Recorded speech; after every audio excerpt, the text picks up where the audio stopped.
Сэндийн энх бат контрол комендатор нэвтрүүлэг лав гараг бүр 20 цаг 30 минут. Сая одоо өнгөрсөн Монгол ардын нам олон улсын дараа бол хилцээд тэр зөрчлийн хууль гэж том хууль батллаа шүү дээ. Одоо энэ бол ардыг гэдэг маш дуртай биш хүлээж авч байгаа. Яг л энэ бол зөвхөн шийтгэх, торгох, яллах гэсэн чиглэлтэй хууль.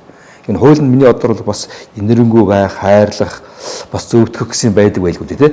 Энэ 2015 онд улсын их хурл баталсан зөрчлийн тухай хууль бас эрүүгийн хууль байгаа.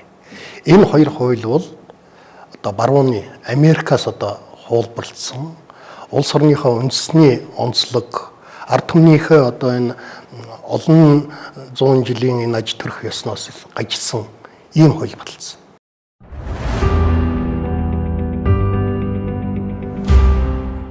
Сэндийн энх бат контрол комендатор нэвтрүүлэг лав гараг бүр 20 цаг 30 минут.